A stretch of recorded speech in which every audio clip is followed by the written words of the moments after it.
Hello, this is Kamlesh Ahuja. Ahuja sir की chemistry class. आज वाली क्लास के अंदर हम एल्डिहाइड कीटोन के मेथड ऑफ प्रिपरेशन डिस्कस करेंगे। प्रीवियस क्लासेस में हमने नोमेनक्लेचर डिस्कस कर चुके हैं। तो सबसे पहले हम देखते हैं मेथड ऑफ प्रिपरेशन। तो मेथड ऑफ प्रिपरेशन में सबसे फर्स्ट जो हम देख रहे हैं ऑक्सीडेशन ऑफ एल्कोहल। तो preparation of aldehyde and ketone by oxidation of alcohols and by dehydrogenation of alcohol. तो एल्कोहल से कैसे बनाते हैं ये हम डिस्कस कर रहे हैं। तो सबसे पहले देखते हैं हम by oxidation of alcohol. By oxidation of alcohol, तो बाय ऑक्सीडेशन ऑफ एल्कोहल में क्या है बेटा? ऑक्सीडेशन ऑफ एल्कोहल, तो इसमें हम ऑलरेडी ये एल्कोहल में डिस्कस कर चुके हैं कि जब हम प्राइमरी एल्कोहल का ऑक्सीडेशन करते हैं और पीसीसी की प्रेजेंस में, पीसीसी तो बन जाता है RCHO प्लस H2O। पीसीसी क्या होता है? पीसीसी का फुल फॉर्म होता है पाइरिडीनियम क्लोरोक्रोमेट, पाइरिडीनियम क्लोरोक्रोमेट। और ये जो होता है ये C5H5N पाइरिडीन, HCl और CrO3 का 1:1:1 रेशो का मिक्सचर होता है। और पाइरिडीनियम क्लोराइड इसलिए बोलते हैं क्योंकि ये जो मॉलिक्यूल है बेटा, इस मॉलिक्यूल को हम पिरिडीन बोलते हैं। It is called pyridine. और ये जो पिरिडीन है, ये पिरिडीन HCl H प्लस और Cl माइनस, तो ये बन जाता है C5H5N प्लस पिरिडीनियम क्लोराइड। जैसे NH3H प्लस से रिएक्शन करके अमोनियम आयन बना देता है, तो ये नाइट्रोजन बेस है, तो पिरिडीनियम और ये Cl माइनस, तो इसको हम क्या बोलते हैं? It is called pyridinium, it is called pyridinium chloride. तो ये जो पिरिडीनियम क्लोराइड है जिसको हम पीसीसी कह रहे हैं, ये पीसीसी प्राइमरी अल्कोहल को कोरोस्पोंडिंग एल्डिहाइड में कन्वर्ट कर देता है। और फॉर एग्जांपल हम अगर CH3CH2OH लेंगे तो इसकी प्रेजेंस में ये CH3CHO इथेनॉल बन जाएगा। और अगर मैंने इसकी जगह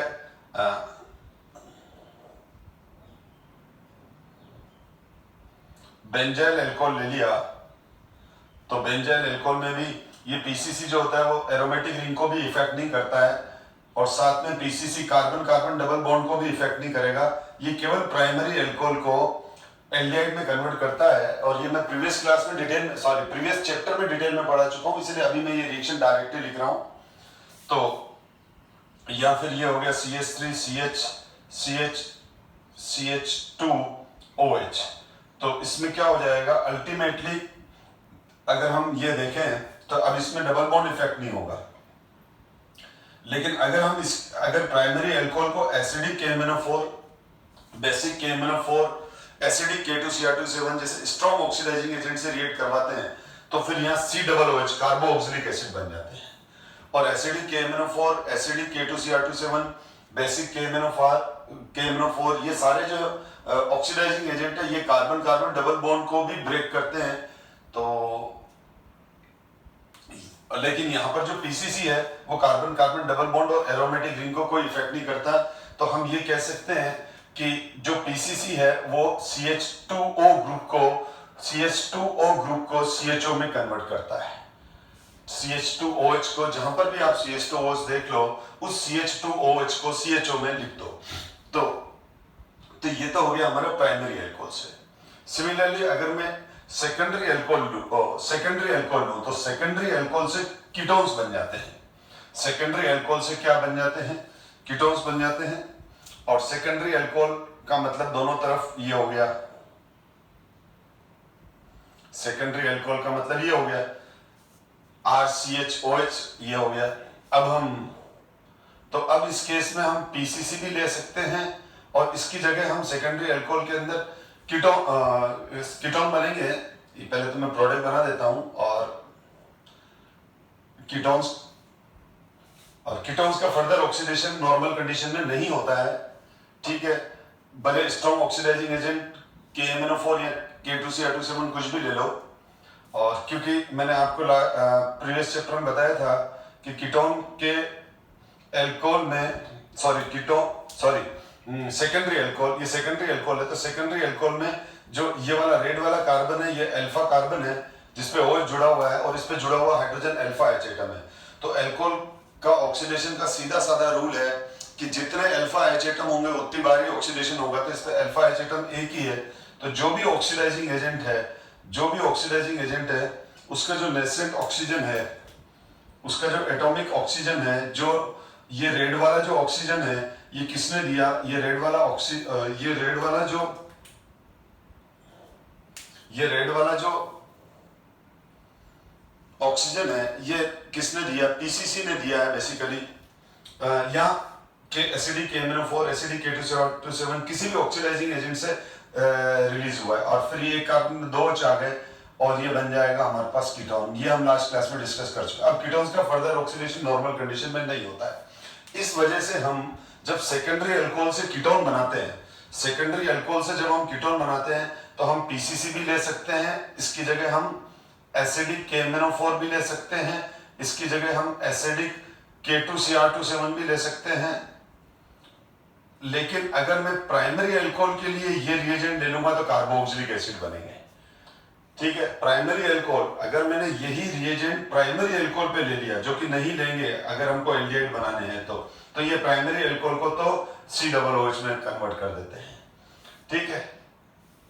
तो प्राइमरी अल्कोहल के लिए, अगर प्राइमरी अल्कोहल को हमको एल्डिहाइड में कन्वर्ट करना है तो हम केवल PCC लेंगे। ये मत ले लेना, ये ले लोगे तो फाइनल प्रोडक्ट कार्बोक्सिलिक एसिड होता है। लेकिन कीटोन्स के लिए आप PCC भी ले सकते हो, एसिडिक KMnO4 भी ले सकते हो, एसिडिक K2CR27 भी ले सकते हो। तो ये तो हुआ हमारा बाय ऑक्सीडेशन ऑफ अल्कोहल। अब आता है dehydrogenation of alcohol. Dehydrogenation of alcohol, ये अल्फा एलिमिनेशन है। इसमें ये डिहाइड्रोजिनेशन ऑफ अल्कोहल के अंदर जो हम रिएजेंट यूज करते हैं बेटा, हम जो इसके अंदर रिएजेंट यूज करते हैं वो यूज करते हैं कॉपर और जेडेनो और सिल्वर भी यूज कर सकते हैं, ठीक है। कॉपर और जेडेनो, और टेम्परेचर रखते हैं 573 केल्विन। एनसीईआरटी बुक में कॉपर और जेडेनो ही गिवन है, तो मैं अधिकतर कॉपर और जेडेनो ही यूज करता हूं। डिहाइड्रोजिनेशन का मतलब होता है elimination of H2 from alcohol. तो यहां पर देखो, प्राइमरी अल्कोहल की बात करूं मैं, तो यहां पर जो रिएक्शन होता है वो बेसिक रिएक्शन ये है, मैं यहां क्लियर कर रहा हूं। और ये देखो, ये अल्कोहल हो गया, और ये तो हो गया हमारा अल्फा कार्बन, और ये हो गया हमारा अल्फा H एटम, और ये अल्फा H एटम हो गया, ये अल्फा H एटम हो गया। जब हम कॉपर और जेडेनो की प्रेजेंस में 573 केल्विन पर हीट करते हैं, तो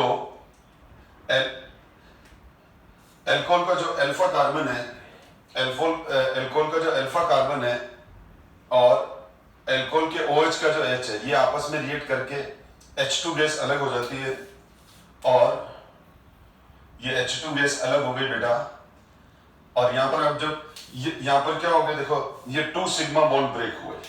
यहां पर क्या हुआ, ये 2 सिग्मा बॉन्ड ब्रेक हुए। अब 2 सिग्मा बॉन्ड ब्रेक हुए, और अब इन कार्बन और ऑक्सीजन की वैलेंसी कंप्लीट करनी है, तो यहाँ एक पाई बॉन्ड आ जाएगा। तो हम ये कहेंगे ना, यहाँ 2 सिग्मा बॉन्ड ब्रेक होके पाई बॉन्ड बन गया। इलिमिनेशन रिएक्शन में 2 सिग्मा बॉन्ड ब्रेक होते हैं, सिग्मा बॉन्ड स्ट्रॉन्ग होते हैं, इसीलिए टेम्परेचर ज्यादा चाहिए। अब यहाँ पर आप देख लो, कार्बोनिल ग्रुप बन गया ना। अब यहाँ पर ये जो वैलेंसी है उसके अकॉर्डिंग प्रोडक्ट बनेगा। फॉर एग्जांपल, अगर मैंने यहाँ पर H और H ले लिया, मिथाइल अल्कोहल है, CH3OH, तो ये बन जाएगा हमारा मिथेनॉल। मिथेनॉल मतलब फॉर्मेल्डिहाइड, मिथेनॉल मतलब फॉर्मेल्डिहाइड। और अगर मैंने यहाँ पर RCH2OH ले लिया, प्राइमरी अल्कोहल ले लिया, RCH2OH ले लिया, तो बन जाएगा RCHO, ठीक है। तो ये प्राइमरी अल्कोहल है। तो हमारे को प्राइमरी अल्कोहल क्या दे रहा है? प्राइमरी अल्कोहल से यहां पर हमारे को कोरस्पॉन्डिंग एल्डिहाइड मिल रहे हैं, प्राइमरी अल्कोहल से कोरस्पॉन्डिंग एल्डिहाइड मिल रहे हैं। और अगर मैंने यहां पर ये सेकेंडरी अल्कोहल ले लिया, ये रहा, ये सेकेंडरी अल्कोहल हो गया, ये वाला अब जो लिखा हुआ है, तो अगर मैंने सेकेंडरी अल्कोहल लिया तो सेकेंडरी अल्कोहल से रिएक्ट करेंगे तो क्या हो जाएगा? कीटोन बन जाएगा। क्या बन जाएगा? कीटोन बन जाएगा। टर्सरी अल्कोहल में अल्फा एच एटम नहीं होता है, तो वहां पर डिहाइड्रोजिनेशन करने से वाटर मॉलिक्यूल एलिमिनेट होता है, डिहाइड्रेशन होता है और एल्कीन बनता है। ये हम अल्कोहल वाले चैप्टर में डिस्कस कर चुके हैं रिएक्शन। अभी हम खाली method of preparation of aldehyde and ketones देख रहे हैं। तो आप इन एल्काइल ग्रुप के अकॉर्डिंग हम प्रोडक्ट बनाते हैं बेटा। तो ये हो गया हमारा डिहाइड्रोजिनेशन ऑफ अल्कोहल।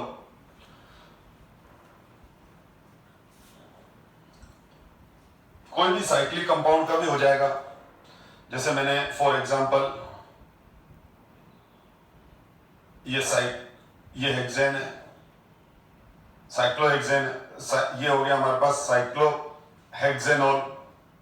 अब साइक्लोहेक्सेनॉल का जब मैं कॉपर और जेडेनो के साथ 573 केल्विन पर हीट करूंगा इसको, तो ये हमारा CH है और ये सब बाकी रिमेनिंग कॉर्नर्स CH2 को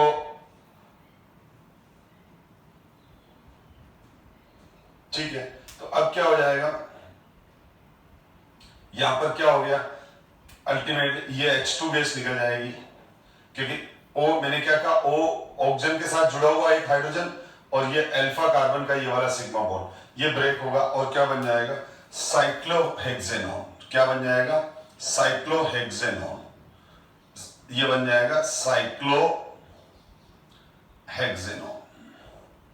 तो जब भी है ना, आप ध्यान रखना, जब भी किसी भी साइक्लिक कंपाउंड के साथ OH अगर डायरेक्टली जुड़ा हुआ है, यानी साइक्लोएल्केनॉल, तो साइक्लोएल्केनॉल से, ठीक है, अगर मैं जनरल बोलूं तो साइक्लोएल्केनॉल, कोई भी साइक्लोएल्केनॉल हो, ठीक है, साइक्लोएल्केनॉल से साइक्लोएल्केनॉन बनते हैं।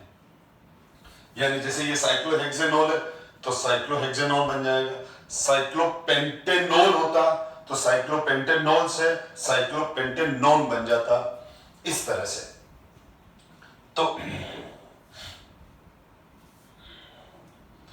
अब यहां पर हमने देख लिया dehydrogenation of alcohol and oxidation of alcohol. तो ये तो था method of preparation from alcohol.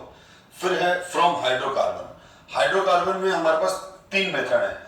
Bye ozonolysis of alkene, जो 11th में हमने रिएक्शन देखी हुई है। बाय हाइड्रेशन ऑफ एल्काइंस, जो अब हम डिस्कस करेंगे। बाय हाइड्रोबोरेशन, ये लिखा हुआ थर्ड वन है, बाय हाइड्रोबोरेशन ऑक्सीडेशन, जो भी हमने 11th में देखी हुई है। तीनों रिएक्शन हमने 11th में करी हुई है, तीनों की तीनों, क्योंकि एल्कीन 11th में था, एल्काइन 11th में था और ये भी एल्काइन से ही हो रही है। तो ये हाइड्रोकार्बन चैप्टर 11th में था, तो ये तीनों रिएक्शन हम ऑलरेडी 11th के में भी डिस्कस किए हैं। तो सबसे पहले हम देखते हैं बाय ओजोनलिसिस ऑफ एल्कीन। तो ओजोनलिसिस ऑफ एल्कीन की मैं आपको शॉर्ट ट्रिक बता रहा हूं, क्योंकि देखो 11th में तो हम क्या करते थे, एल्कीन ले लेते थे, फिर एल्कीन पर O3 in presence zinc react करवाते थे। अब O3 इन प्रेजेंस जिंक जब रिएक्ट करवाते थे तो बीच में एक झोपड़ी टाइप इंटरमीडिएट बनाते थे, जिसको हम ओजोनाइड बोलते थे। फिर ओजोनाइड का हाइड्रोलिसिस करके कार्बोनिल कंपाउंड बनाते थे। तो पहले मैं वो 11th वाली रिएक्शन रिपीट कर देता हूं, लेकिन ये वाली अभी आपको, इसको अगर आपको नहीं भी आती है तो परेशान मत होना। मैं हमेशा बोलता हूं, मैं तो खाली एक बार आपको रिमाइंडर डालता हूं कि ये चीज हमने वहां पढ़ रखी है। अब ओजोनलिसिस में क्या होता है, बेसिकली ओजोनोलिसिस में O3 in presence zinc react करेंगे। अब O3 in presence zinc reaction होता है तो एक इंटरमीडिएट बनता है जिसको हम ओजोनाइड बोलते हैं। जिसको हम क्या बोलते हैं बेटा? ओजोनाइड बोलते हैं। This is ozonide. ये ओजोनाइड बनती, ozonide, this intermediate is called ozonide. अब फिर फिर इस ओजोनाइट का हम हाइड्रोलिसिस करते हैं, हाइड्रोलिसिस वाटर के प्रेजेंस में। तो जब तो इसका जब हाइड्रोलिसिस होता है, तो ये यहां से ये ब्रेक होते हैं और ये यहां से ब्रेक हुआ और इन प्रेजेंस ऑफ वाटर, और इस ऑक्सीजन के साथ तो ये H2O रिएक्ट करके H2O2 बना देता है, और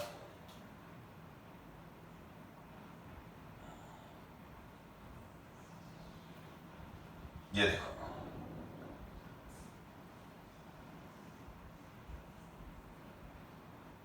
ये और H2O2, यानी ये वाली जो ऑक्सीजन है, ये H2O से रिएक्ट करके H2O2 बना देती है, और अल्टीमेटली ये वाला CO इधर हो जाता है और ये वाला CO इधर आ जाता है।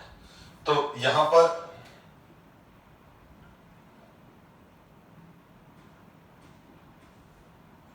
ये इस तरह से आप देखो, लेकिन हमको है ना ये ओजोनाइट क्या है, ओजोनाइट कैसे बनती है, ये हमारा अभी प्रेजेंट क्लास का टॉपिक नहीं है। लेकिन मैं आपको बता दूं, मैं आपको बहुत बढ़िया शॉर्ट ट्रिक बता रहा हूं, इस शॉर्ट ट्रिक से हम क्वेश्चन कर लेंगे। आपने क्या देखा कि ये हुआ, तो है ना हम क्या करेंगे, आप देखो ये तो हुआ रिएक्शन। तो अब आपको जब एग्जाम में आए, ठीक है, तो आप तो क्या लिखना, एरो पे लिखना। पहले तो अपन ने क्या किया, O3 इन प्रेजेंस जिंक, यानी फर्स्ट स्टेप में तो ये हुआ था। सेकंड स्टेप के अंदर हमने क्या लिया, सेकंड स्टेप के अंदर हमने वाटर से ओजोनाइट का हाइड्रोलिसिस किया। तो एरो पे 1 और 2 इस तरह से लिख देना, यानी पहले ये हुआ और फिर बाद में ये हुआ। और आप क्या करो, जो कार्बन कार्बन डबल बॉन्ड है, बस वहां से इसके 2 टुकड़े कर दो। कार्बन कार्बन जहां से डबल बॉन्ड है वहां से इसको स्प्लिट कर दो, और अब इनको दूर दूर कर दो, और दोनों कार्बन, दोनों अनसैचुरेटेड कार्बन, यानी दोनों sp2 कार्बन के साथ ऑक्सीजन ऑक्सीजन लगा दो, यानी ऐसे तोड़ के ये बना दिया, तो बन गया ना 2O2, और प्लस H2O2 बन गया। अब आप बोलोगे सर जिंक का क्या काम है, वेरी गुड बेटा, जिंक का क्या काम है, ये क्वेश्चन भी बहुत बार एग्जाम में आता है। क्या होता है कि अभी ये तो क्लियर हो गया आपको, और अगर मैं डायरेक्ट करूंगा तो ये बना, ये तो मैंने स्टेप के थ्रू किया और ये डायरेक्ट किया। डायरेक्ट करने में मैंने क्या किया, जो एल्कीन का जहां पर डबल बॉन्ड है दोनों तोड़ के, यानी मैंने क्या किया, जब मैं डायरेक्ट रिएक्शन कर रहा हूं तो आप देखो बेटा, ये जो कार्बन कार्बन डबल बॉन्ड है, ये जो कार्बन कार्बन डबल बॉन्ड है, तो हमने क्या किया, हमने इसको तोड़ दिया, इसको 2 पार्ट में डिवाइड कर दिया। एक जगह इधर ऑक्सीजन इधर ऑक्सीजन, और बीच में पॉजिटिव, ये किया, यही तो किया ये, ठीक है, ध्यान दो बेटा। तो अब H2O2 का क्या काम है, बेसिकली H2O2 हाइड्रोजन पेरोक्साइड है, ये ऑक्सीडाइजिंग एजेंट है। ये क्या है, ऑक्सीडाइजिंग एजेंट है। अगर हम जिंक नहीं लेंगे तो ये H2O2, ये जो कार्बोनिल कंपाउंड है, इसको कोरोस्पोंडिंग एसिड में ऑक्सीडाइज कर देगा। क्या कर देगा, ऑक्सीडाइज कर देगा। जैसे सपोज करो हमारा ये प्रोडक्ट ये बना RH RH RH। अब हमने जिंक नहीं ले रखा है, जिंक नहीं ले रखा है बेटा, तो जिंक नहीं ले रखा है तो ये H2O2 क्या करेगा, इन मॉलिक्यूल RCHO को ऑक्सीडाइज कर देगा। और अगर RCHO को ऑक्सीडाइज करेगा तो मैंने आपको बता रखा है अभी अभी, RCHO जब ऑक्सीडाइज होगा H2O2 से तो ये कन्वर्ट हो जाएगा RCOOH प्लस H2O, यानी ये जो पेरोक्साइड की जो ऑक्सीजन है वो इधर आ गई, ठीक है। यहाँ H2O2 है, यहाँ H2O है, यानी यहाँ वाली ऑक्सीजन, यहाँ से एक ऑक्सीजन इधर आई और इसका ऑक्सीडेशन कर दिया कार्बोक्सिलिक एसिड में। लेकिन हमारा पर्पस क्या है, हमारा पर्पस ये है कि हम क्या पढ़ रहे हैं, method of preparation of aldehyde and ketones. तो अगर एल्कीन से जो एल्डिहाइड बन रहे हैं, ठीक है, कीटोन्स का तो मान लिया ऑक्सीडेशन नहीं होता है नॉर्मल कंडीशन में, लेकिन अगर हम जिंक नहीं लेंगे तो ये जो एल्डिहाइड्स बन रहे हैं इनका फर्दर क्या हो जाएगा, ऑक्सीडेशन हो जाएगा कार्बोक्सिलिक एसिड्स में। तो हमको क्या करना है, हमको इसके ऑक्सीडेशन को रोकना है। तो जिंक क्या करता है, ये जो जिंक डस्ट लेते हैं या जिंक पाउडर लेते हैं, ये जिंक पाउडर क्या करता है, ये जिंक पाउडर इस H2O2 से रिएक्शन करके H2O और जेडेनो में कन्वर्ट हो जाता है। यानी ये जो H2O2 है ये जिंक से रिएक्शन करके H2O प्लस जेडेनो में कन्वर्ट हो जाता है। तो आपसे एग्जाम में क्वेश्चन पूछा जा सकता है कि है ना, हम अगर ओजोनोलिसिस जिंक की एब्सेंस में कराएं तो क्या होगा। तो आप लिखोगे जो कार्बोनिल कंपाउंड ओजोनोलिसिस से बन रहे हैं ये वाले, ये H2O2 से ऑक्सीडाइज हो जाते हैं। तो इन कार्बोनिल कंपाउंड्स का ऑक्सीडेशन को रोकने के लिए हम जिंक लेते हैं। और ये जिंक क्या करता है, ये जिंक बने बाय प्रोडक्ट H2O2 को रिएक्ट करके H2 और Zn ऑक्साइड में कन्वर्ट कर देता है, यानी H2O2 को न्यूट्रलाइज कर देता है, H2O2 को खत्म कर देता है। इससे क्या होता है, ये H2O2 इन एल्डिहाइड्स को फर्दर आगे ऑक्सीडाइज नहीं कर पाता है। इसीलिए हम जिंक पाउडर लेते हैं। अगर हम जिंक नहीं लेंगे तो ओजोनोलिसिस हमेशा दो तरह का होता है, इन प्रेजेंस ऑफ जिंक और इन एब्सेंस ऑफ जिंक। जब इन प्रेजेंस ऑफ जिंक होता है तो कोरोस्पोंडिंग कार्बोनिल कंपाउंड ही बनते हैं। अगर एल्डिहाइड बन रहा है तो एल्डिहाइड ही बनेगा। लेकिन अगर हम जिंक पाउडर नहीं लेंगे तो इस ओजोनोलिसिस को ऑक्सीडाइजिंग ओजोनोलिसिस कहते हैं, ऑक्सीडाइजिंग ओजोनोलिसिस कहते हैं। और इसको बोलते हैं रिडक्टिव ओजोनोलिसिस। क्या इन नाम में मत जाओ आप तो खाली जिंक की प्रेजेंस और एब्सेंस समझ लो।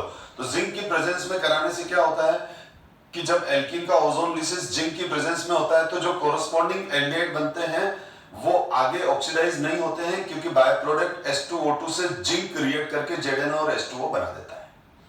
और अगर हम जिंक नहीं लेंगे तो H2O2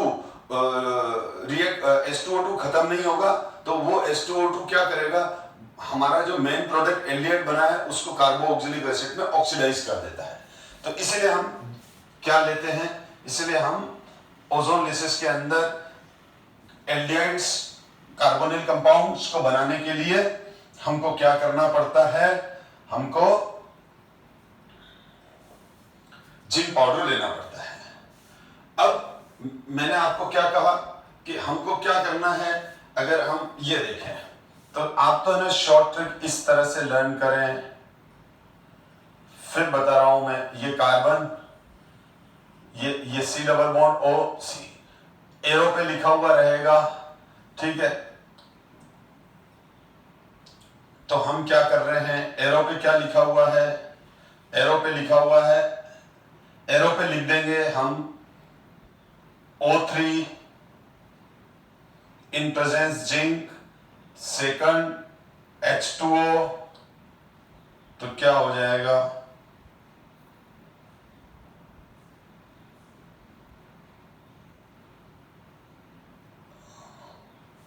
ठीक है, ये हो जाएगा। और ये यहां से तोड़ दिया, यानी यहां से हटा दिया, ये पाई बॉन्ड हटा दिया, यहां पे भी O लगा दिया, यहां पे भी O लगा दिया, देखो ये हुआ। तो यहां बस आपको क्या करना है, कार्बन कार्बन डबल बॉन्ड हटाना है। अब आप क्या करो, वीडियो पोस्ट करोगे। अब मैं कुछ ओजोनोलिसिस करने को आपको दे रहा हूं, आप पहले खुद ओजोनोलिसिस करो, उसके प्रोडक्ट बनाओ, फिर वीडियो को अनपोस्ट करके प्ले करो और देखो आप सही कर पा रहे हो कि नहीं कर पा रहे हो। यस, तो सबसे पहले मैं क्वेश्चन दे रहा हूं आपको, फटाफट इनका रजिस्टर के अंदर, हमेशा मैं कहता हूं जब आप क्लास अटेंड कर रहे हो तो रजिस्टर अपने सामने रखो, शॉर्ट नोट्स बनाते चलो, और वो शॉर्ट नोट्स एग्जाम में बहुत काम आते हैं।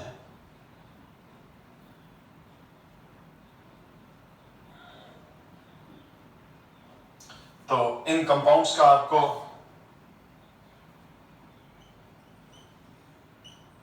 ओजोनोलिसिस करना है।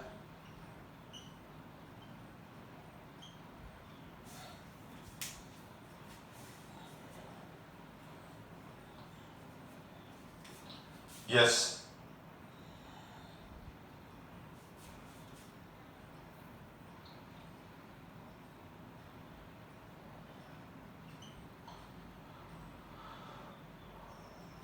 स्टार्ट हो जाओ बेटा।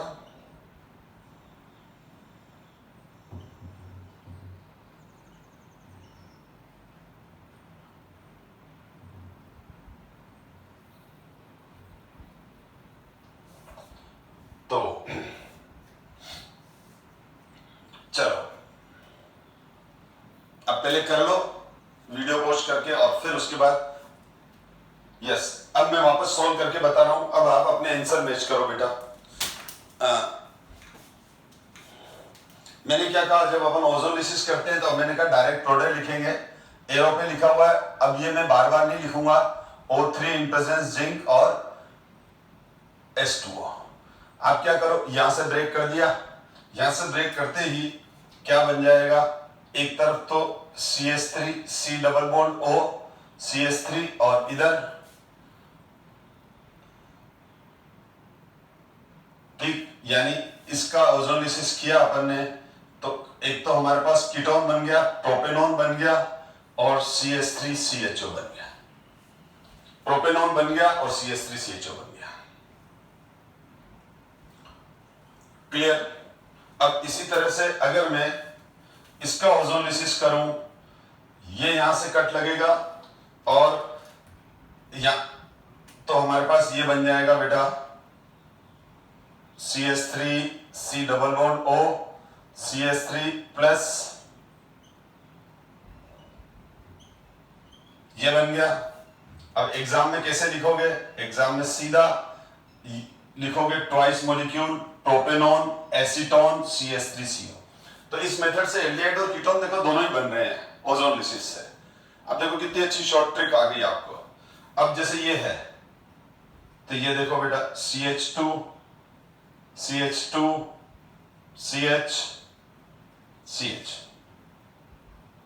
अब मैं अगर इसका करूंगा तो ये यहां से टूट जाएगा, ये डबल बॉन्ड यहां से हटेगा और जब ये डबल बॉन्ड यहां से हटेगा तो हमारे पास क्या बन जाएगा CH2 CHO CH2 CHO। ठीक है, ये यहां से देखो क्या किया अपन ने, ये यहां से ये हटा दिया, हट गया, डबल बॉन्ड हट गया, O यहां आ गया, O यहां आ गया, तो ये प्रोडक्ट बन गया। ठीक है, तो इस तरह से आपको देखना है। इसी तरह से हम इनका देख लेते हैं। तो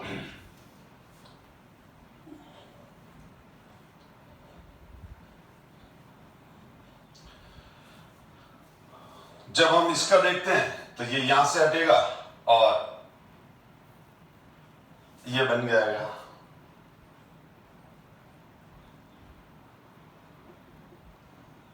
ZNO। ये यहां से हट गया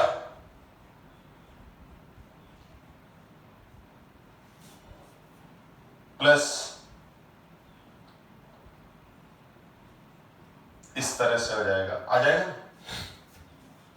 ये यहां से हट गया तो क्या बन जाएगा, ये CH3CHO प्लस HCHO। आप देख लो यहां एक तो डबल बॉन्ड यहां आ जाएगा, डबल बॉन्ड O यहां आ जाएगा, डबल बॉन्ड यहां आ जाएगा। तो इस तरह से हमारे ये कंपाउंड्स बन जाएंगे। ठीक है ना।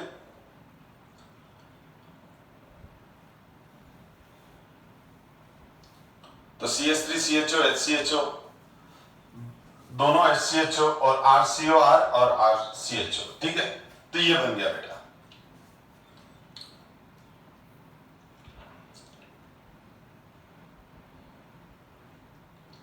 अब आप देखो हम और आगे बढ़ते हैं, कुछ और एग्जांपल अच्छे करवा देता हूं। अब आपको सपोज करो ये आ गया CH2 डबल बॉन्ड CH, ये अब इस तरह के मॉलिक्यूल का ओजोलिसिस हो गया तो यहां दो बार ओजोलिसिस हो जाएगा बेटा, O3 जिंक H2O। ठीक है, तो यहां दो बार कट लगेगा, एक बार यहां लगेगा और एक बार यहां लगेगा। तो देखो जब यहां पर लगा तो हमको क्या करना है, आपको तो बेटा अगर कॉम्पिटिटिव एग्जाम में बैठे हुए हो आप तो आपको सीधा ये हटाया, ये double bond O, double bond O, ये हटाया, जिन दो कार्बन के बीच में डबल बॉन्ड O हटाया वहां से डबल बॉन्ड O, ये हटाया डबल बॉन्ड O, यहां डबल बॉन्ड ये हटाया। अब ये क्या है, ये HCHO बेटा, ये फॉर्मेल्डिहाइड है। ये बच्चे बोलते हो अरे sir CH2 double bond O क्या बन गया। अरे बेटा यार क्या करते हो तुम, HCHO बन गया ना फॉर्मेल्डिहाइड। तो ये दो फॉर्मेल्डिहाइड और ये इसको क्या बोलते हैं, ग्लाइऑक्सेल CHO, यानी इस अगर मैं बोलूं तो इसका प्रोडक्ट क्या बन गया 2CHO प्लस 1 CHO जिसको ग्लाइऑक्सेल बोलते हैं। तो इस तरह से ये प्रोडक्ट बन गए। ठीक है, तो अगर इसी तरह से अगर आपको ये आ गया बेटा, ये CH, C triple bond CH, इसका ओजोनलिसिस कर दिया हमने, तो क्या बनेगा? तो मैंने क्या कहा, आप अब देखो यहां ट्रिपल बॉन्ड ले लिया मैंने, तो बॉन्ड तो दो ही टूटेंगे, बॉन्ड तो दो ही टूटेंगे। तो ट्रिपल बॉन्ड के केस में देखो, जैसे मैंने ये इथाइन है, एक बार ट्रिपल बॉन्ड का अलग से एक्सप्लेन कर रहा हूं, मैं इसको कर रहा हूं मैं, पहले ये देख लो इथाइन। अब मैं इसका ओजोनलिसिस करूंगा, तो जब मैं इसका ओजोनलिसिस करूंगा तो ट्रिपल बॉन्ड है, पर ओजोनलिसिस में हटाने तो हमको दो बॉन्ड ही है, कार्बन कार्बन के बीच के दो बॉन्ड ही हटाने हैं, तो दो बॉन्ड ही हटेंगे, ये दो बॉन्ड ही हटेंगे, एक रह जाएगा। ठीक है, तो मैंने क्या किया, जब ओजोनलिसिस करूंगा तो कार्बन कार्बन के दो बॉन्ड हटा दिए, दो बॉन्ड हटा दिए, तो कहां से हटे दो बॉन्ड? इन दोनों के बीच में से। तो एक बार डबल बॉन्ड यहां लगा दो, एक बार यहां लगा दो, यानी CHO CHO बन गया, ग्लाइओक्सेल बन गया, यानी इथाइन का बन गया। तो इथाइन का जब अपन ओजोनलिसिस करते हैं तो क्या बन जाता है? इथेनॉल बन जाता है। और अगर मैंने यहां पर, अब देखो वही वाली बात है, अगर मैंने यहां ये ले लिया CH3, तो यहां CH3 आ जाएगा, और जरूरी नहीं है CH3 हो, कुछ भी हो सकता है। अगर यहां R है तो यहां R लिख दोगे, RCO CHO, ठीक है। और अगर यहां दोनों तरफ R है तो दोनों तरफ R आ जाएंगे, इस तरह से ये प्रोडक्ट बनेंगे। तो आई थिंक आपको ट्रिपल बॉन्ड का भी समझ में आ गया। तो यहां पर भी क्या होगा, यहां पर भी यही होगा कि सीधी बात है, हमारे पास CH2 double bond CH triple bond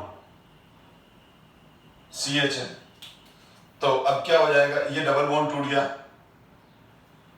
और ये डबल बॉन्ड आ गया, ठीक है, ये हटाया, डबल बॉन्ड हो गया, डबल बॉन्ड यहाँ, ठीक है। फिर ये वाला डबल बॉन्ड हटा दिया तो यहाँ O आ जाएगा और ये O आ जाएगा, ठीक है। तो ये कंपाउंड बन जाएगा। तो ये तो क्या बन गया, ये तो बन गया HCHO, और ये क्या बन जाएगा बेटा, ये बन जाएगा HCHO प्लस ये बन जाएगा CHO CO CHO, CHO CO CHO। तो लिखने के तरीके अलग अलग हो सकते हैं। तो आपने देखा कि अब इसी तरह से 11 में एक अच्छी रिएक्शन भी थी, ओजोनलिसिस ऑफ बेंजीन। तो जब हम बेंजीन का ओजोनलिसिस करते हैं तो बेंजीन में 3 इस तरह से बना देंगे हम पहले। अब जब हम इसका ओजोनलिसिस करेंगे, ठीक है, ओजोनलिसिस करेंगे तो क्या होगा, चलो इसका वीडियो पोस्ट करके आप खुद बनाओ, बहुत अच्छा आंसर है इसका, इन प्रेजेंस ऑफ, ठीक है। तो जिन स्टूडेंट ने खुद किया है, भले गलत भी किया है, लेकिन अब वो एग्जाम में सही करेंगे, क्योंकि उनको समझ में आ गया कि वो जब सेल्फ कर रहे थे तो उन्होंने कहा मिस्टेक की थी। अपनी मिस्टेक समझ में आने के बाद हम आगे बहुत इजी बढ़ते हैं, क्योंकि फिर हमारे से मिस्टेक होने के चांस कम हो जाते हैं, क्योंकि हमको हमारी मिस्टेक समझ में आती है। और अगर मैं लगातार क्वेश्चन आपको दे रहा हूं और मैं ही सोल्व कर रहा हूं, तो आपको मालूम नहीं पड़ेगा कि आप करते वक्त कहां मिस्टेक कर रहे हो या आपकी स्पीड क्या है। अब देखो इसमें 3 हो जाएगा, एक यहां से ये टूटेगा, ये यहां से टूटेगा, ये टूटेगा, 3 पोर्शन हो गए, देखो 1 2 और 3। तो ये देखो ये टूटा तो ऑक्सीजन यहां आ जाएगा, ऑक्सीजन यहां आ जाएगा, और ये पोर्शन पूरा अलग हो जाएगा। इसी तरह से देखो ये टूट गए, यानी कहने का मतलब ये हुआ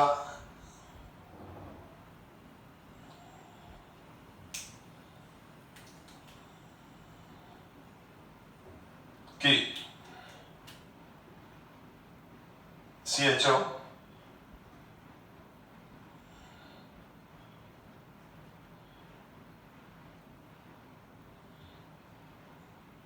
ये ब्रेक हुआ, ये ब्रेक हुआ, ये ब्रेक हुआ। जब ये ब्रेक होगा तो ये देखो यहां डबल बॉन्ड O और यहां डबल बॉन्ड O आ जाएगा। ये ब्रेक किया आपने तो यहां डबल बॉन्ड O और यहां डबल बॉन्ड O आ जाएगा। ये ब्रेक किया तो यहां डबल बॉन्ड O और यहां डबल बॉन्ड O आ गया। तो देखो CHO CHO, तो यहां पर क्या हो गया, 3 molecule CHO CHO plus 3 ZNO बनेगा। तो ये बन गया बेटा 3 ग्लाइऑक्सिल बन गया।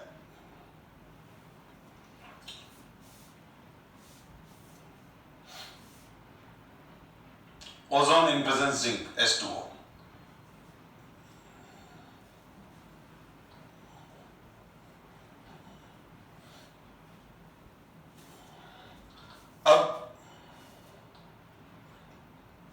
अब बहुत बार क्या होता है बेटा, हमको रिवर्स क्वेश्चन गिवन होता है, रिवर्स क्वेश्चन गिवन होता है। रिवर्स देखो, मेरा पर्पस ये नहीं है कि ना आपको अलग अलग एंगल से खाली कंटेंट को आपके सामने एक्सप्लेन करना ही नहीं है। कंटेंट को एक्सप्लेन करने के साथ इसमें किस तरह के क्वेश्चंस बन सकते हैं, क्या शॉर्ट ट्रिक्स हैं, कैसे हम इजी को या फास्ट क्वेश्चन कर पाएंगे, या किस तरह के एग्जाम में क्वेश्चन आते हैं उस कंसेप्ट से रिलेटेड, वो भी मैं डिस्कस करता चलता हूं। और नियर बाय कंसेप्ट भी आने चाहिए आपको। ध्यान दो बेटा, अब क्या होता है कि ना बहुत बार ये आ जाता है, A identify A O3 in presence zinc H2O दे दिया, और यहां दे दिया आपको CH3 CH2 CHO plus CH3। अब आपको पूछ लिया कि है ना, हम एक ए हाइड्रोकार्बन है, ए अनसैचुरेटेड हाइड्रोकार्बन है, क्योंकि देखो ओजोलिसिस अनसैचुरेटेड हाइड्रोकार्बन एल्कीन और एल्काइंस पर हो रहा है। तो ए एक अनसैचुरेटेड हाइड्रोकार्बन है जिसका ओजोलिसिस करते हैं तो ये दोनों प्रोडक्ट मिल रहे हैं, प्रोपेनल, ये तो प्रोपेनल बन गया और ये 2 मिथाइल प्रोपेनल बन गया। तो ए क्या होगा, तो ये पूछ रहा है कि व्हाट इज ए। तो हम इस केस में क्या करेंगे, अभी अभी हमने देखा कि यहां पर ये 2 टुकड़े होते हैं, तो इन दोनों को वापस जोड़ना है, ऑक्सीजन निकालनी है। तो देखो इस तरह की रिएक्शन, इस तरह से हम क्या करेंगे, ये देख लो। तो हम क्या करेंगे, इसका डबल बॉन्ड O, ये CH डबल बॉन्ड O, इसका स्ट्रक्चर इसको इस तरह से लिख दो, यानी, और इधर से इसको इधर यू लिख दो उल्टा करके। अब देखो दोनों ऑक्सीजन को आमने सामने ले लो, और दोनों ऑक्सीजन को आमने सामने लेके O2 हटा लो, क्योंकि तो अब क्या हो गया, ये बहुत अच्छी ट्रिक बता रहा हूं आपको क्वेश्चन सॉल्व करने की। तो ये CH double bond CH CH CH3 बन जाएगा। तो अब आप रिवर्स आ गए तो ये बन जाएगा, ये O हट गया और ये दोनों आपस में जुड़ गए, और इन दोनों को अब अपन क्या करेंगे, इन दोनों के बीच में बॉन्ड बना दिया। O2 को हटा के जहां जिस कार्बन पे, यानी दोनों कार्बोनिल कार्बन को, ये दोनों कार्बोनिल कार्बन है ना, ये ब्लू वाले दोनों कार्बोनिल कार्बन है, दोनों कार्बोनिल कार्बन को जोड़ दो और डबल बॉन्ड लगा दो। तो इसका मतलब हमारी ए ये थी 1 2 3, लेकिन नंबरिंग यहां से होगी क्योंकि मिथाइल पास में यहां से आ रहा है। तो ये हो गया हमारा 2 methyl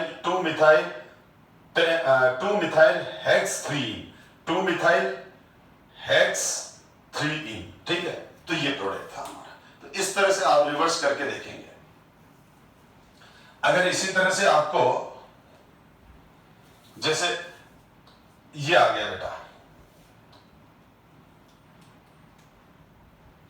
CH3CO CH3 plus CH3CO CH2, तो भी बेटा ये यही वाली चीज होगी। अब अपन क्या करेंगे, ये दोनों कार्बोनिल कार्बन है, ये वाला और ये वाला, इन दोनों, ये दोनों ये जो दोनों ब्लू कार्बन है, ये डबल बॉन्ड से बॉन्डेड होंगे, और यहीं से तो अपन क्या करेंगे, इसका स्ट्रक्चर बना लेंगे। अब मैं डायरेक्ट बनाऊंगा, ये ऑक्सीजन हो गया और ये दूसरा सामने वाला हो गया।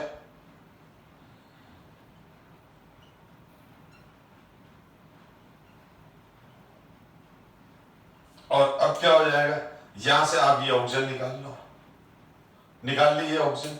ये ऑक्सीजन निकाल लेंगे तो हमारे पास क्या बन जाएगा, CH3 double bond CH3 CH3 CH2 CH3 CH3।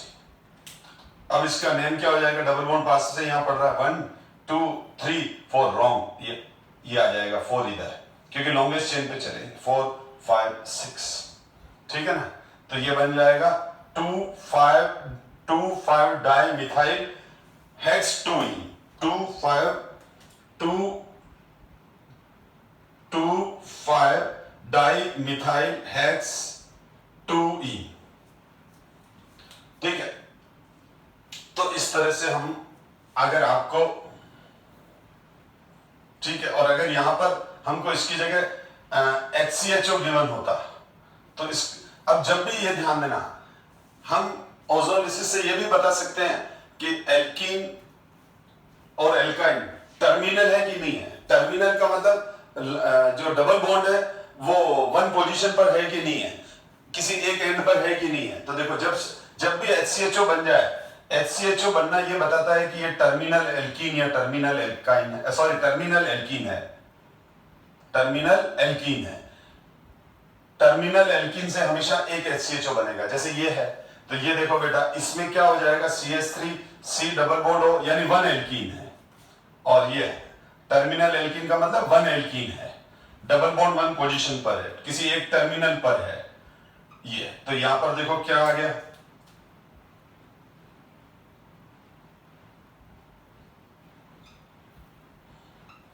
ठीक। तो इसको मैं ऐसे लिख ही सकता हूं, एल्कीन बन गया, वन एल्कीन है, 2 मिथाइल वन एल्कीन है, तो 2 मिथाइल प्रोप वन इन है, तो इसको खाली क्या बोलेंगे, 2 मिथाइल प्रोपीन, ठीक है। तो हमेशा HCHO बनना ये इंडिकेट करता है कि डबल बॉन्ड किसी एक एंड पर है, ठीक है। जैसे एक और एग्जांपल ले लेता हूं, CH3 CH CH3 CO CH2 CH3 plus HCHO। अब ये है, तो आप सीधा बोल दोगे कि वन एल्कीन है ये। कौन सी है, क्योंकि HCHO प्रोडक्ट बना।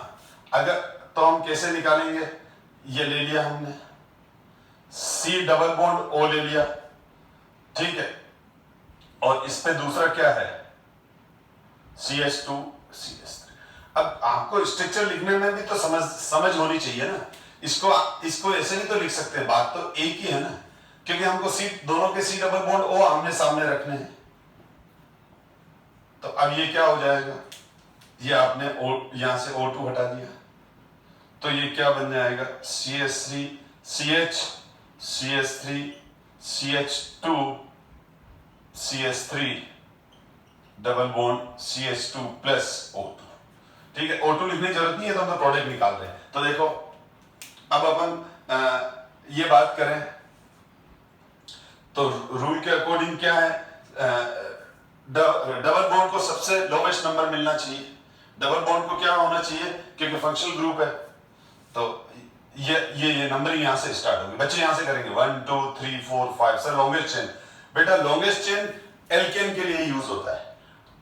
एक मिनट मैं करेक्शन कर दूं, यूज तो सबके लिए होता है, पर जो खाली लॉन्गेस्ट चेन का ध्यान रखना हो तो वो खाली एल्केन में। जब कोई फंक्शनल ग्रुप आ जाता है तो हमारी प्रायोरिटी क्या होती है कि ऐसी लॉन्गेस्ट चेन सेलेक्ट करो जिसमें हमारा फंक्शनल ग्रुप को लोवेस्ट नंबर मिले। तो इसका नाम क्या हो जाएगा, 1 2 3 4, ये, क्योंकि 1, तो ये क्या हो जाएगा, इसका आईपीसी नेम हो जाएगा 2 ethyl 3 methyl 2 ethyl 3 methyl butene but 1 yne, 2 ethyl 3 methyl but 1 yne, ये बन जाएगा बेटा। तो इस तरह से क्वेश्चन आएंगे। और अगर इस तरह से आ जाए बेटा, ध्यान दो, जैसे CHO आ गया, डाई कार्बोनिल कंपाउंड्स आ गए, तो एल्काइन हो जाएगा। तब इस केस में आप क्या करो, इसका स्ट्रक्चर बना लो, बना लिया, ठीक। अब इसमें से क्या करो, O2 हटा दो, और ये O2 हटा दो, और O2 हटा दिया हमने, और क्या बन जाएगा, HCO2 हटा दो, हटा दिया O2 ही हटाना है, तो ये इथाइन हो जाएगा। और इसी तरह से अगर हमारे को ये दे रखा है CH3 CO CHO, तो इसका मतलब ये हो गया बेटा, हमारे को दे रखा है CH3 2 बार CO CH2 CH3, तो इसका स्ट्रक्चर ये हो जाएगा। बहुत बार ऐसा देख के हम देखते हैं ये क्या हो गया, तो स्ट्रक्चर बनाओ ना बेटा, ये हो जाएगा।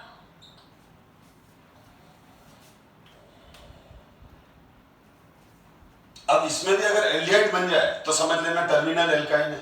एक एल्डिहाइड हो, देखो समझना मैं क्या कह रहा हूं, मैं ये कह रहा हूं कि जैसे ये बना हमारे पास CS, ये दे रखा है हमारे को,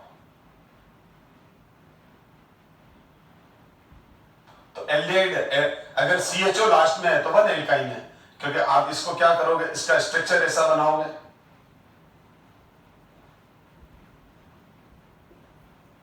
और अब यहां से क्या करोगे, ये O2 हटा दोगे, O2 हटाओगे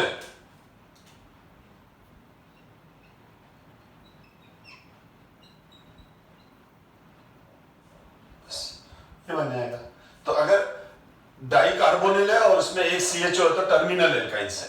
तो ओजोनलिसिस से हम क्या पता कर सकते हैं, ओजोनलिसिस से हम ये पता कर सकते हैं कि ओजोनलिसिस के प्रोडक्ट देख के हम ये पता कर सकते हैं कि 1 एल्कीन और 1 एल्काइन है कि नहीं है, ये भी पता कर सकते हैं, यानी टर्मिनल एल्कीन और एल्काइन को आइडेंटिफाई भी कर सकते हैं। ओजोनलिसिस के अंदर अगर हमको प्रोडक्ट दे रखे हैं तो कौन सी स्टार्टिंग एल्कीन या एल्काइन ली थी वो हम प्रिडिक्ट कर सकते हैं या फाइंड आउट कर सकते हैं। तो ये तो हमने डिस्कशन किया बेटा, अभी हमने ओजोनलिसिस से, और सेकंड है अब hydration of alkyne. Hydration of alkyne, hydration of alkyne क्या है, हाइड्रेशन ऑफ एल्काइन का मतलब होता है addition of water. Hydration of alkyne, तो मैं इसको ये कह सकता हूं this is addition of water, addition of H2O। H2O को अगर मैं आयोनाइज करूं तो वो H प्लस और OH माइनस देगा। सिंपल मार्कोनी ऑफ एडिशन है ये भी बेटा। और इसमें जो हम लेते हैं वो लेते हैं dilute H2SO4, dilute H2SO4 arrow पे, और मर्क्यूरिक आयन लेते हैं Hg+2। Hg+2 H2SO4 का आयनाइज को एनहेंस करता है। अगर आपने Hg+2 लिखा तो भी चलेगा, नहीं लिखा तो भी चलेगा, क्योंकि एनसीईआरटी बुक में Hg+2 नहीं गिवन है। लेकिन बहुत बार बुक में या किसी रिफ्रेशर में किसी कभी दूसरे बुक से क्वेश्चन करते हैं तो एरो के जस्ट नीचे Hg+2 लिखा हुआ रहता है, तो आप देखते हो कि रिएक्शन कोई डिफरेंट तो नहीं है, डिफरेंट नहीं है, सिंपल हाइड्रेशन ऑफ एल्काइन या एल्कीन होगा वो। क्योंकि हम जब एल्कीन और एल्काइन का हाइड्रेशन करते हैं तो डाइल्यूट H2SO4 के साथ वार्म अप करना है in presence of mercuric ions, ठीक है। तो अगर हम इसको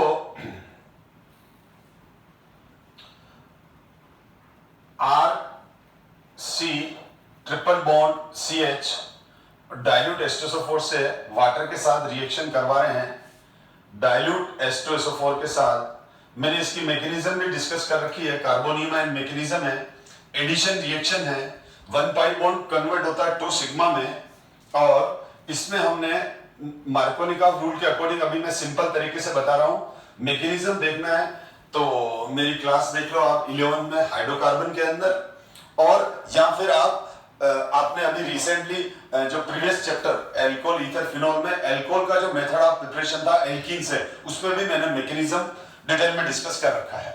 तो जहां पर आप कंफर्ट हो वहां से आप देख लो, क्योंकि बार बार एक ही चीज पढ़ाता रहूंगा मैं तो क्लास से बहुत ज्यादा लंबी हो जाती है। अब इसमें सीधा मैं मार्कोनी ऑफ रूल के अकॉर्डिंग कर दूंगा, तो negative part of reagent bonded to that carbon which है less number of hydrogen atom, तो ये यहां पर आएगा। अब जब वो यहां पर आएगा बेटा तो क्या बन जाएगा, C डबल बॉन्ड CH2, तो H यहां आ गया, OH यहां आ गया। अब मैं क्लियर कर दूं, ये इसको बोलते हैं अल्फा बीटा। ये देखो, ये कार्बन अल्फा है और ये बीटा है, अल्फा और बीटा कार्बन के बीच में पाई बॉन्ड है, तो इसका नाम रखते हैं अल्फा बीटा अनसैचुरेटेड एल्कोहल बना।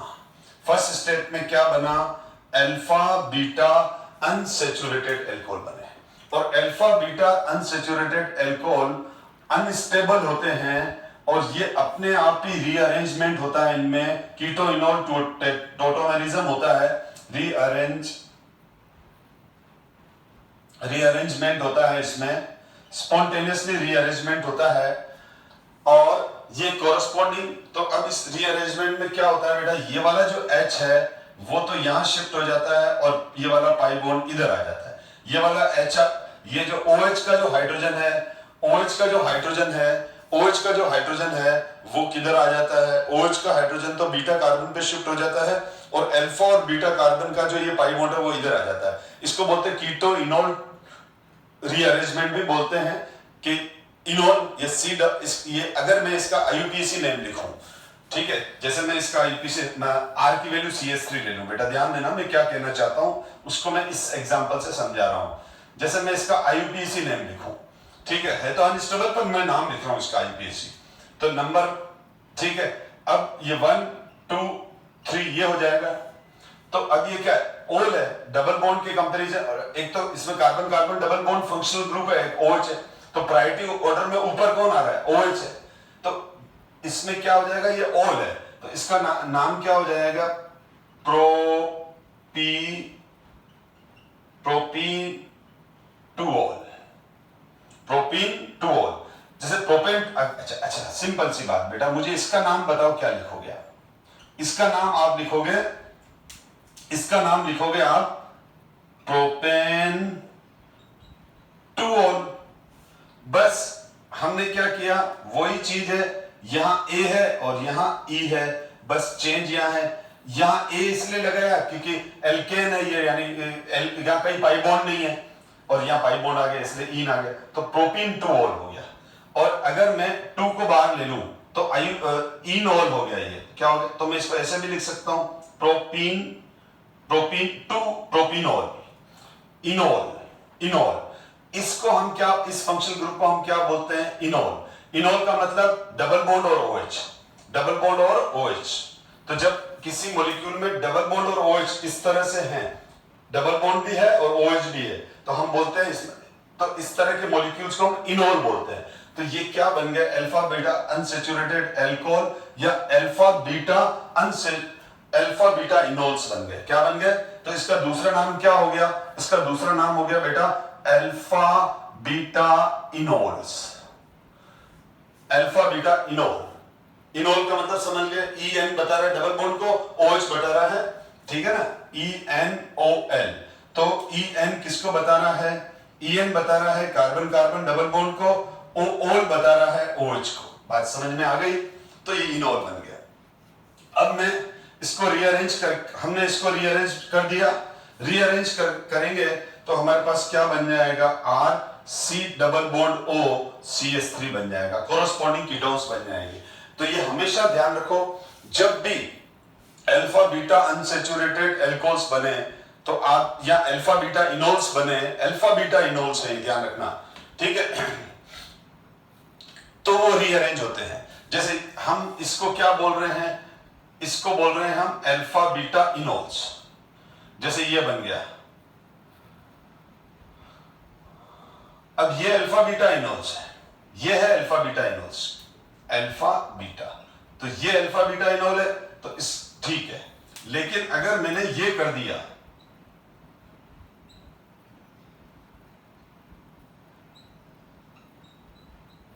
तो ये भी इनोल है, लेकिन ये अल्फा, ये बीटा, ये गामा, अल्फा बीटा, तो यहां पर अल्फा और बीटा कार्बन के बीच में डबल बॉन्ड है, तो इसको हमने कहा अल्फा बीटा इनोल, क्योंकि डबल बॉन्ड किसके बीच में है? डबल बॉन्ड अल्फा और बीटा कार्बन के बीच में है। लेकिन अगर यहां ये डबल बॉन्ड कहां आ गया? यहां आ गया, तो इसको बोलेंगे हम बीटा गामा, बीटा गामा, समझ गए ना? अल्फा बीटा का मतलब डबल बॉन्ड अल्फा बीटा के बीच में है, बीटा गामा इनोल। तो ये दोनों, तो मैंने क्या कहा? अल्फा बीटा इनोल्स अनस्टेबल है। तो स्टूडेंट क्या करते हैं, कहीं पे भी इनोल आ गया सर ये अनस्टेबल है, नहीं, ये ऊपर वाला, ये वाला अनस्टेबल है बेटा, ये वाला स्टेबल है, ये वाला क्या है? स्टेबल है। ये डबल बॉन्ड और OH अब साथ साथ नहीं, दूर दूर है, ठीक है। अगर मैं इसका IUPAC नेम लिखूं तो सीधी बात है, अब मैं OH को ही प्रायोरिटी दूंगा। देखो पहले मैंने नंबरिंग यहां से स्टार्ट की थी, लेकिन हम रूल क्या, मैंने अभी बताया कि जब एक से ज्यादा फंक्शनल ग्रुप होते हैं तो जो प्रायोरिटी ऑर्डर में ऊपर आता है उसको हम लोअर नंबर देते हैं। तो OH और C डबल बॉन्ड हो, प्रायोरिटी ऑर्डर में ऊपर कौन है? OH है, तो 1 2 3 4, तो इसका IUPAC नेम हो जाएगा but 3 yne 2 ol. But 3 in 2 ol और ठीक है, और ये स्टेबल है, ये यूं का यूं एग्जिस्ट करेगा, लेकिन ये अनस्टेबल है। जब ये अनस्टेबल है तो अब इस केस में क्या हो जाएगा, अच्छा इसका आईपीसी नेम लिखूं तो इसका आईपीसी हो जाएगा 1 2 3 4, इसका आईपीसी नेम हो जाएगा ब्यूट 2 in ol। यानी समझो आप, जिस कार्बन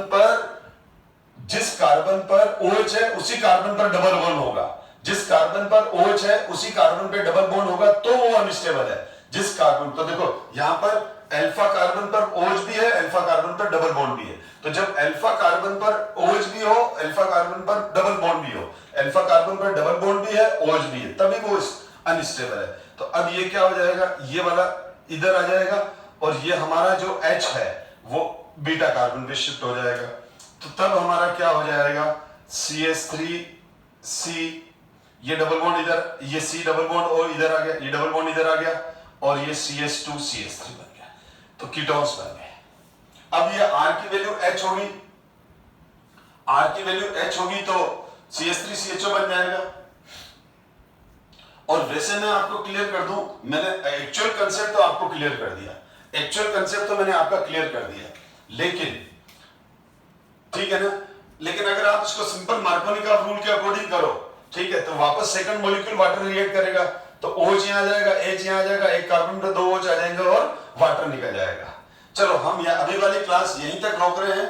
मैं अब इसी क्लास को, क्योंकि क्लास लंबी हो रही है, अब मैं इसी क्लास को आगे कंटिन्यूएशन में करूंगा और इस रिएक्शन पे बेस्ट एग्जाम में किस तरह से क्वेश्चन आते हैं और इस रिएक्शन को थोड़ा और अच्छे से एक्सप्लेन करके और फिर मैं आगे बढ़ूंगा। So thank you so much my dear student.